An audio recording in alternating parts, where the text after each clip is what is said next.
Now, keep in mind when you're looking on the left-hand side, if working with fast K mode over here, it's more like a draft, right? So before you jump onto the accurate or the portrait modes, which takes a little bit more credits, you want to start a little bit with the fast K mode, just to kind of give your feel a little bit of before you decide to say yes. So in portrait mode, you scroll over, you can see it preserved everything that I mentioned earlier that I wanted, which is going to be the people and also the little objects. Now, this is where portrait mode comes in and works best, okay? So what happens if you go to fast K mode? I'm going to let you understand something. When working in fast K mode, okay, it's just going to be cut and dry. Cut and dry, which means it's just going to cut it and take it for what it is. So now look what happens when you work in fast K mode. When you go here, the only time that works best is if it's something that you don't mind removing, that you're okay with losing, right? So in this image here, you want to preserve these little things right here. In fast K mode, it'll just be very quick cut, bam, bam. So that's what the difference between all of these do. So if you scroll here, do you see what happened there? So in fast K mode, it did this, but it also cut this because the AI assumes that that's what you wanted, right? It would just cut and dry, okay? Now, the next thing I'm going to show you is how to work with a bigger image. So we're going to clear this a little bit. Another image is one of my personal favorites, is this one where it's a woman wearing glasses. Why did I choose this one? Is because a lot of you have come across images like this and you have to take it into Photoshop because you want to preserve all these fine little details in her strands in her hair. This is very difficult to achieve unless you actually work inside Photoshop. Photoshop is the quickest way for you to actually do that in real time. Now, in Image Presto, I'm going to show you why the portrait mode works best. The purpose of a portrait and the accurate mode is the transition is very smooth. Okay? It's very, very smooth. So I'm going to show you the difference between the two. So I want to keep all these little strands and make sure you're in portrait mode, and then go ahead and click on your remove background tool, which would take about 6 credits from you. Keep in mind, anytime you go up on those modes on the left-hand side, it would take more credits. Okay. So if you look right here, do you see when you scroll the mouse over, you can see it preserved the strand right there on top of her head on the left-hand side, and it also grabs all of this on the left. If you're okay with not having to do all those and you don't mind that all those strands disappear from your image, and go for the fast K mode or general use, whichever one you want. Now with this mode, it takes only 2 credits. So let me show you what happens when you just go into general fast mode. Not going into the other one. This one, it's very cut and dry, like I mentioned. See, that was like cut and dry, just cut and dry. And it's a little choppy. You can see all these little things is exactly what it's supposed to do. Straight cut. But I love to preserve it. And goes great, especially if you're working with advertisements on billboards or if you're trying to put together an image to kind of put a really nice flowy background without having to look so drastic. Then you want to work with portrait mode. And then if you just want to cut and dry, go with the general fast mode. Next image that I'm going to show you is what if you work with an image that has a lot of fur? And this one is very tricky because of how fine the hairs are right here. The only way you could really achieve something like that is, again, like I mentioned, Photoshop, because Photoshop has a great way to really take all these by using the lasso tool or the marching ants tool. And in this case, this is where the matting model comes into play. The matting does the same thing as you would a portrait. It preserves. The only difference is the portrait is designed for faces, and the matting is designed for everything else. So when you're working with the matting, I'm going to show you the difference between this, when you're working in this mode, and the fast K mode. So here's what happens when you go to the matting. Again, click on your remove background tool. It takes 6 credits from here because you are working up. And now, let's look at the before and scroll over. It captured and preserved all of the fine little fuzzies and detail. See that right there? And it also adds a little bit of a soft blur and matte finish to it as well. If you were to go to a fast mode and you just want to just cut and dry this, let me show you what happens with the cut and dry. Again, This all relies on your preference. If you prefer something that's just straight cut and dry, you can see the little fine pieces that still show from the background when working in fast mode. It just does exactly what it's supposed to do and just takes it out. And like I said, if you want to really preserve all those fine little hairs, then you want to work in the matting mode. Just like that. Incredible, right? Great. So I hope that helps you understand a little bit of the background removal. When I was working with a couple of clients last week, this was one of the topics that actually came up that was troubleshooting on how do you try to make it, less obvious. And again, the matting portion works great, especially if you're going to DTF this onto a shirt and you want to preserve it. So there are limitations. Now, I'm going to show you another example of what is not a great image that you can remove background from. This is where I need to show you what I mean by that. So you have an image like this. Can you guys see this image with me? It's a girl that's surrounded by confetti and she's got a balloon in her background. This image right here is a good example of what the AI limitations it cannot do. So let's work in, even if you were to go in Presto, let me show you what happens. So what makes an excellent background remover image is that it has a distinction between foreground and background. That's very important when you're trying to, especially remove a background off an image. This one is going to be it's very difficult to maneuver. Do you see how it will cut, but do you see how right here it's able to still kind of keep a little bit of this, right? This makes it very challenging because right now the AI doesn't understand which one is the foreground or background. And this is where it doesn't work. This is where you would actually have to take it into Photoshop and then you would have to, use the magic tools and all those things to actually preserve because it will take parts of this and this and that. And this is also one of the reasons why I want to cover this is because of the limitations.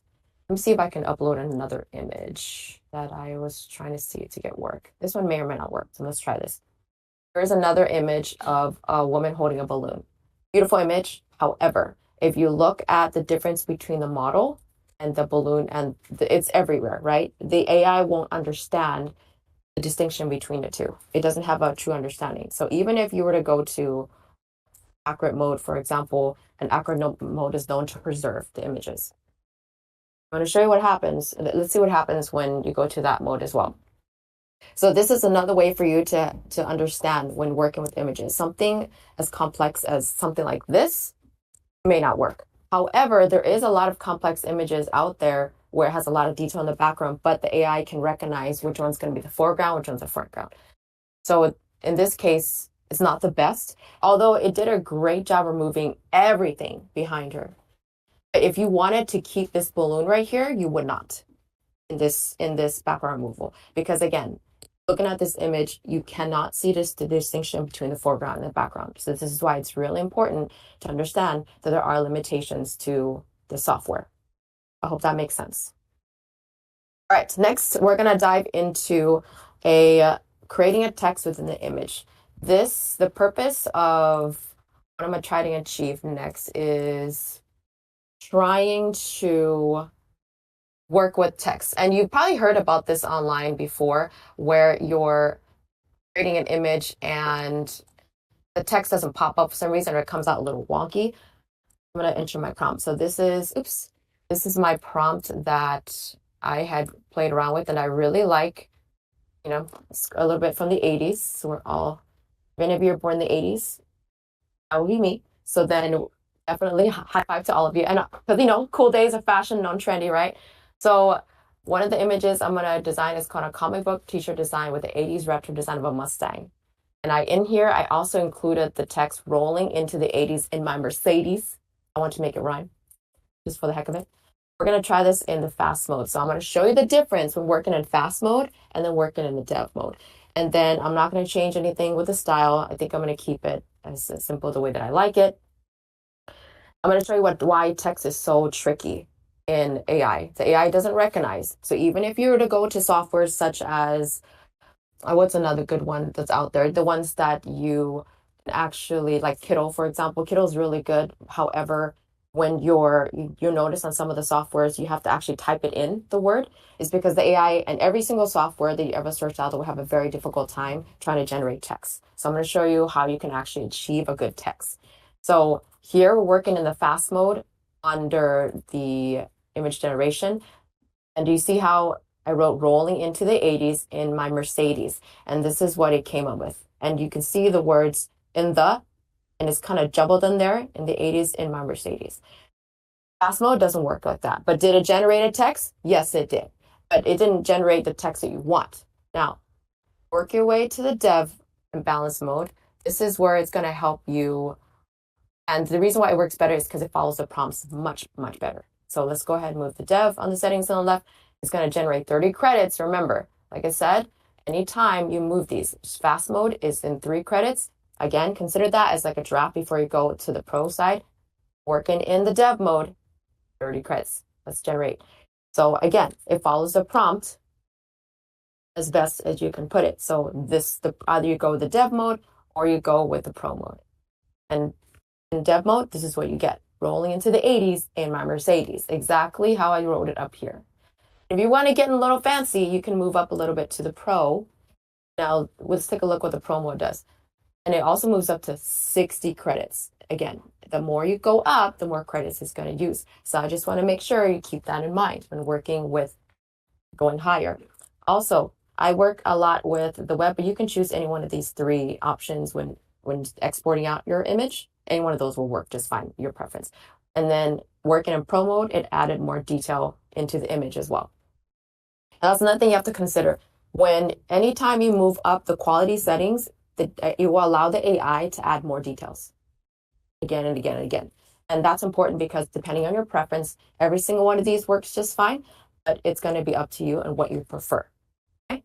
So then I want to show you that so then you have an understanding of how the text works. So then this is great. It's already ready for a print job. Send this over to your DigiRip software, have it printed on your R2 Pro, and then you got a beautiful DTF shirt that you can just press it, give it to your customers. So you're going to get customers asking about text a lot, and this is a great way for you to kind of play around with it first before actually choosing the one you like. Okay. Next thing I'm going to cover is called image guided prompting. I covered this in last week's class, and it's really important because if you ever work with an image that you like, that you saw online, and you say, you know what, I really like that image and I want to replicate that same one, but you don't want to necessarily, you're not trying to steal the image because that's not what we're doing, right? But you're inspired by the image that you found online and you want to just kind of create something similar to it. This is where image guiding comes into play. So I want you to take a look at your left-hand screen here. If you can follow along with me. Let me zoom in a little bit so you can see what the settings are. On the left-hand side, there's a little section called image guidance, and then the button that says upload image. I'm going to show you what happens when you work with uploading an image such as this. I chose an owl, and I'm going to be working on Edge Detect Canny. What is Edge Detect Canny?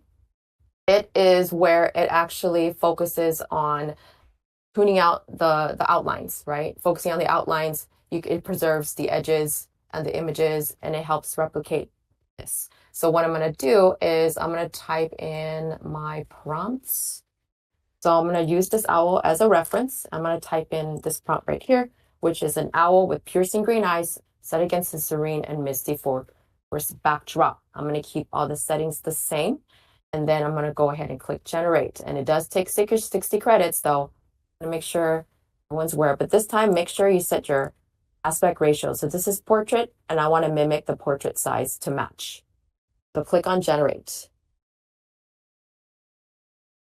I'll go over in just a second the settings here on the left-hand side. But right now we're working on Edge Detect Canny, so you can have an understanding of how you can kind of replicate this image on the left. This is good too if your customer comes up and asks you, you know what, and you ask this customer, George, I really like this image of, this and this and this, but I want to replicate the same image. How do I do that? Can you guys create something like that for me? And then this is where you can actually take the image they give you and you can plug it in on the left-hand side here. So all you're doing with this software is just replicating what the customer is asking for, okay? So here is a similar replication of the image I just uploaded working on Edge Detect Canny.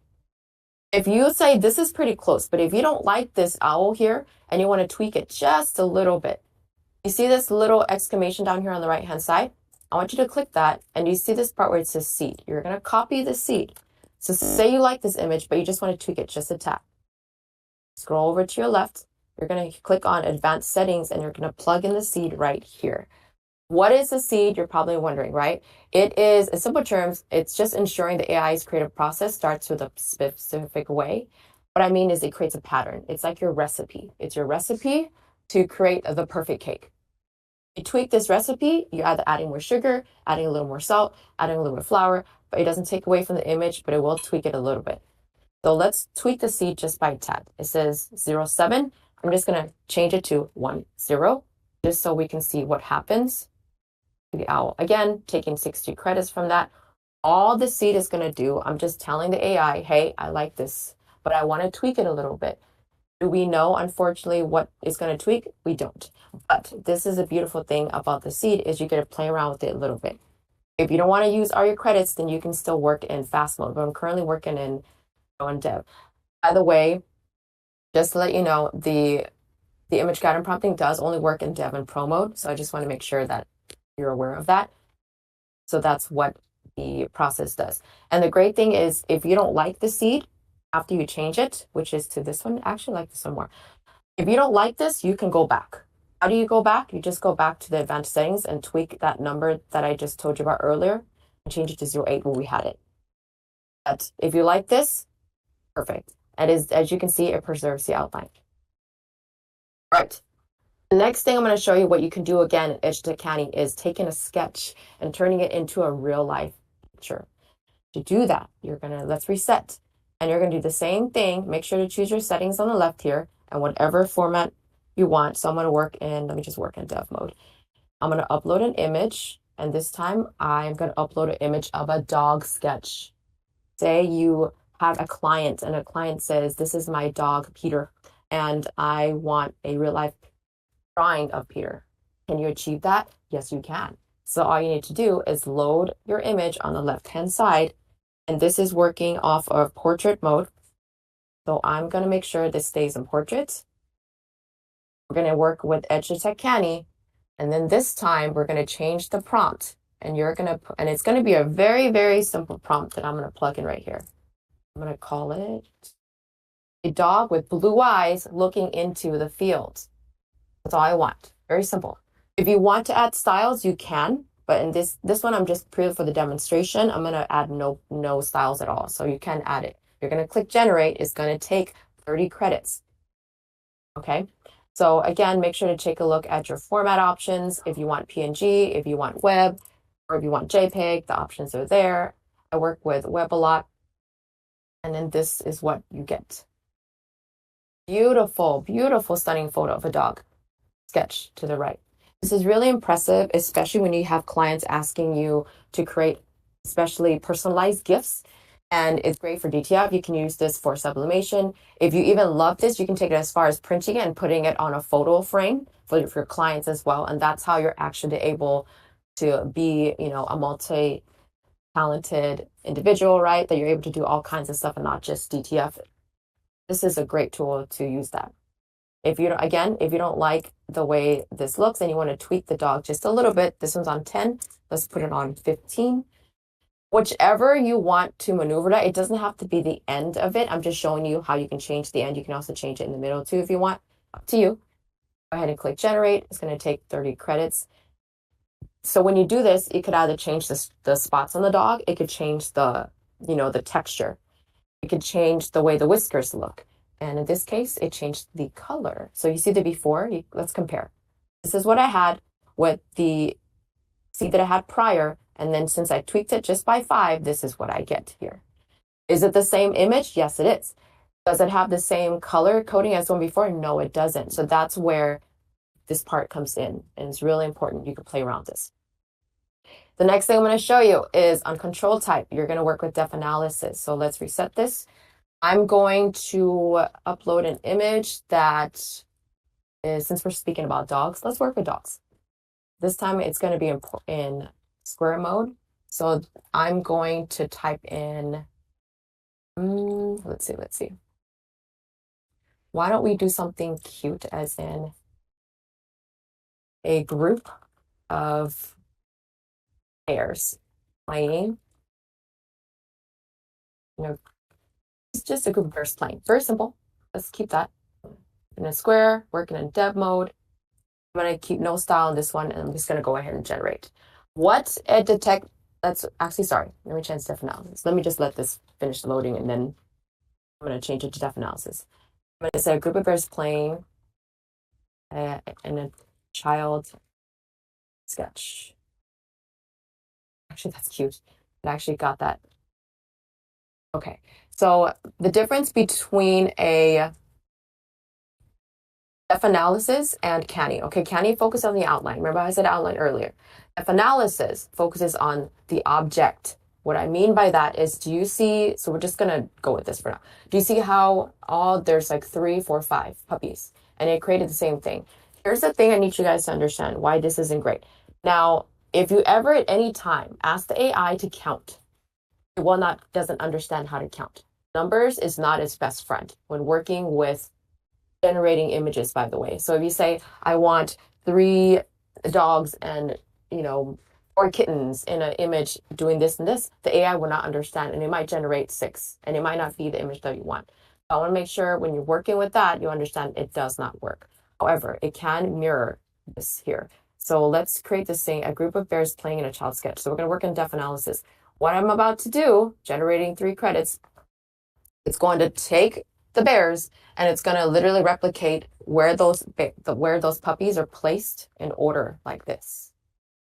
It's going to do exactly that. It focuses on placement. Look at that. It's got the bears. So there's 6 bears. 1, 2, 3, 4, 5 bears. My counting's off today. 1, 2, 3, 4, 5. And there's 5 bears. And it looks like it's holding a stick here is because it thinks, even though that's a little butterfly, this is what you're going to get. And if you don't like this image, again, going back to the seed, you can change the seed. So let's go to 18. And we're going to go ahead and generate. You can do this until you find the style that you want. So it's just taking the image on the left and it's just replicating it, but this time focusing on the object. So the difference between the two. This one, I like this one better. Actually, it seems more closest to what I'm looking for because it's got the little butterfly. Very, very good. All right, next thing I'm going to cover is a brand new tool. Thank you for sticking around with me this long. I know there was some technical difficulties earlier, so next week should be better. So just this morning, I guess the year just started off with a bang, so I guess you get that. This tool I want to introduce to you, so excited about this one. It is called the Virtual Try-On Tool. So what is a virtual try-on tool? You're probably wondering about this. Why is it so exciting? Especially for your clients. You ever get clients that ask you, I'd like to give you a shirt, but I want to know what it looks like on a model before I print it. This is where the virtual try-on comes in. It's so fun. It's really exciting. And it's definitely used a lot on online shopping platforms. So it helps customers visualize how the products will look on their clients. So I want to go down here. We're just going to work with it, some of the examples here. And this is available right now, so you guys can actually follow along if you can with me. Let's go with this girl here. So let me show you how this works. On the left-hand side, you're going to see a model image. So this one's already provided, so you can test this out. And then on the right side, this is the garment. I want to be very clear about that. On the right side, you have to upload what you want to put on the model on the left. So there is a difference between these two, which is model image, garment image. If you get confused, just go ahead and scroll your mouse over the little exclamation. It'll explain a little bit of what that does. So before you do anything though, let's take a look at our settings on the left. You're going to click on flat laying. Why? Because on the right-hand side, this image is flat laying. If you have a model on the right, you can plug a model. If you choose to put it on auto, the AI will automatically assume that it's just going to allow it to make a decision for you. But we want to just make sure that it stays true to what I'm asking. So we're going to go with flat. And I just want to generate only one. And then you have to choose a garment category. Tops, bottoms, one piece. I want to see this on the tops. So then you scroll that. And then here's some settings on the left. I'm not going to touch the settings on the left for this demonstration because I already like the way things are laid out. I'll cover that in just a second. And then let's just go ahead and choose a category top. Right, it's on top, and now we're going to click try on. It does take 60 credits. I want to make sure you saw that. It takes 60 credits. I mean, if you're already familiar with using the, the video generator, or if you're using the Caddy and the Edge that I just showed you earlier, it's pretty much the same credits if you think about it. And then after this, I'm going to show you a demonstration of how you can achieve a full body. So if all of these are available down here to kind of use. And voila. Can you see her? This is what you get when you get the sweater on the right and you want to put it on the model. Doesn't that look great? Now, I'm going to show you another example down here. This one's pretty popular because you get a lot of clients that work with DTF, right? And they give you a design that you just created, or if you use image Presto to create a design. This one on the right is the model. Like earlier you saw me do a flat laying, but now we're going to work with model. So go to your settings on your left and you're going to click on model. So then it understands, AI said, okay, so the image you want to take from here to here is going to be a model. We're going to choose the top. Again, make sure, do not forget this part right here where it says garment category. Make sure to click that. And you're going to click try on. Taking away 60 credits, it's going to show you how you take this image of the customers and you're going to plug it in on the left-hand side. I'm also going to show you after this how you can upload your own images, because you're going to get a lot of customers asking you that. Because if they say, I don't like your example, I don't like your model, I want to give you my own model and my own design that you can upload so I can see what it looks like on my personal choice of products. And this is what you get. Right? It looks really good. So it took everything on here and placed it on the guy here. So what if you want to use your own image? Like I said, so you're going to go over here on the left-hand side and you're going to upload your own model. And I'm going to upload mine. So let me get my image. Give me a second.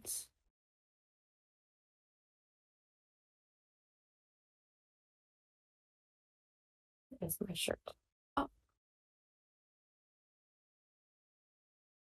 Give me a second, guys. Please play around with this. This is actually really good, especially if you're trying to help a client. And that's the biggest takeaway, is how the clients are not sure of how things are going to look. And I say this time and time again because, oh, you know what? My images are gone. Okay. Well, I can't pull that up right now for some reason. Technical difficulties. It's okay. So I would say, so definitely try this out. Let's just go ahead and go with this next model. So I think, you know what? I'll cover more of this next week. So then I could show you a little bit more of how all of this will work. And great. Let's go ahead and take a look at the model. So for example, like this as such, you have a full standing model like this, and you want to put an outfit, a full body onto her like this. This is where the one piece comes into play. But make sure that, let's go ahead and choose model on the right, and then we're going to choose one piece, and then we're going to click on try on. So all I'm going to do is I'm going to show you how the image on the right is going to transfer to the model on the left. And the great thing is, it will, whatever image you upload on the left, if it's a full body, it will cover the full body. If it's just partial up to here, that's okay too. It will just show you enough to cover from here to here. So I just wanted to make sure you're aware of that. But keep in mind, if you already have, see, beautiful, right? So now you have an image of the model on the right to the model on the left. What if you say, I love this design on the right, and I just want to see what it looks like if it was a top version? You're allowing the AI to decide how this is going to be placed onto the model on the left. So let's go ahead and click try on that. You can, again, 60 credits, and it's going to show you how the image will look if it was just a top. Now remember, keep in mind, you can choose bottoms as well. There's just tops, bottoms, and full size, or one piece. And then you're able to see how it can look. So the settings on the left-hand side here, if you hover your mouse over to the little exclamation, it kind of tells you a little bit of what each feature does. So really easy to dive into that. And now you have the top version. Very, very cool. So this shows what it looks like if you just have pants. So the AI just generated pants to match the top. You can do the same thing with bottoms. Let's just try for kicks and see what happens when you choose bottoms. Do 60 credits and see what happens with that. And then now you have, oh, well, see, that didn't work. This is why you have to be careful. And I wanted to show you that because it works better for the top because you got a full size thing. Working down here, here's another model that you have in the mirror on the left. Let's do another t-shirt one just so you can see how it works. And it works on anyone. It can work on any of the models that you have. You have someone with the back, you have someone with the sweater, you have someone with the front. You can do the same thing. Again, this time you're working with the model. I feel like with this one, it could go either or, so you can just click on auto at this point. But we're just going to go ahead and go with tops. And then let's go ahead and generate tops. You notice that some of the settings are set for you and how it will just preserve itself. You can go ahead and do things like that. You can click on that, but just make sure you go with tops. And then let's generate an image on tops. Next week, I'm going to show you how to actually work with using your own images for your clients. So we'll dive into that first thing right when we jump on. So then we can continue with this course so you can see how it looks like on the image. A lot of the times, clients are more accepting of seeing their own products on their own images, especially if it's on your websites and it's on theirs. Because then it doesn't make sense for them if they're using your images because they don't even know what it looks like on their models, right? Perfect. There you go. Marshmallow. Very, very nice. All right, so I'm going to go ahead and wrap this up.